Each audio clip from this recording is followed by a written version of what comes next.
Hi, and welcome back to another episode of Casting an Actor's Perspective. My name is John, and we are currently on week 4.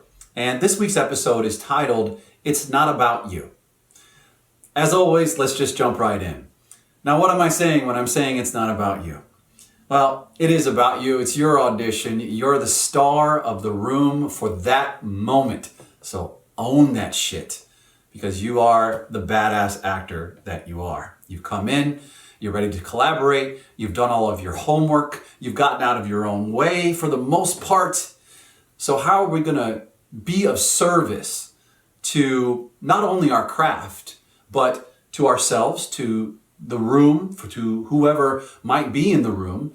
And how are we going to find ourselves in service to all of that? Well, we're going to find ourselves in service to all of that by making the audition about the other person in the scene. Now look, I get it.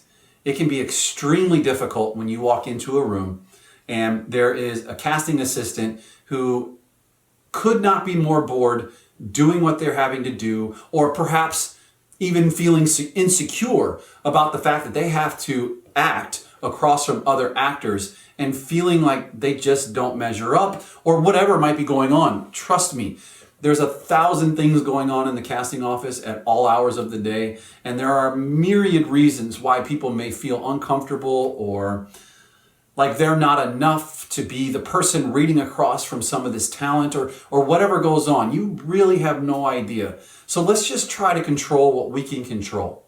And what we can control is how we go in, how we respond, and how we approach every single audition. And if we go in with the attitude of service, again, remember what we talked about a while ago. You're coming in with your offering. And your offering, if you come in as this is my offering, you can't help but be of service. So let's go a little deeper with that idea and get into how we can make our audition about the other person, and how being of service in that way elevates our audition game and our acting game exponentially. Now look, this is a very simple episode, and it boils down to this: active listening. Simple as that. When you are in service to the reader, to the other person in the room, maybe even you're going in for a chemistry kind of test, something like that where you actually have to read with another actor.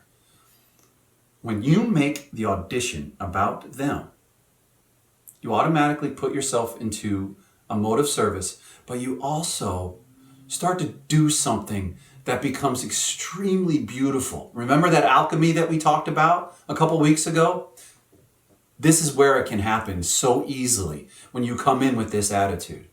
Because as soon as you make it about the other person, you really start to listen. Imagine you have a friend that is in need in some way or another, someone you love, someone you're very close to. You have no problem with them calling you on the phone or coming over to visit or whatever, and sitting and listening to every little nuanced detail of what they're going through. Your audition should be no less than that. The moment you slip into this mindset of service and coming in to be there for the other person, you automatically slip into this very human, very relatable, very loving, very beautiful moment of connection, just through the simple act of listening. All right, so look, this episode is simple, so let's keep it simple. There are 3 main takeaways that I want you to get out of this episode. 1, always, and I mean always, make your audition about the other person in the scene. And it doesn't matter if you think they're the best reader in the world or the worst reader in the world. Make everything you do about them. And as soon as you do that, number 2 and number 3 just open right up. And it's really easy and simple to slide right into 2 and 3. Because number 2 becomes about active listening. That person reading with you, no matter how good or how bad you deem them to be, is the most important person in the world in that moment. So during your audition, make sure that you make them the most important person in the world, because it makes you soft and vulnerable and open to be actively listening. And there is nothing more beautiful than genuine active listening on camera. And that leads me to number 3. less is more on camera. We're taught in acting schools and theater schools in particular to be big and to make ourselves a presence on stage. But when it comes to camera work, we got to throw all that away. Because the truth is every single thought that goes through your mind is captured by the camera. It flashes across your eyes, whether you're aware of it or not. And I know that can sound crazy. So I'm going to tell you once again, don't take my word for it. Practice at home. Use your camera, even if it's just a camera phone or whatever. Practice. Okay, that's it for episode 4. Thank you so much for joining me, and I will see you next week for episode 5, Tell the Truth.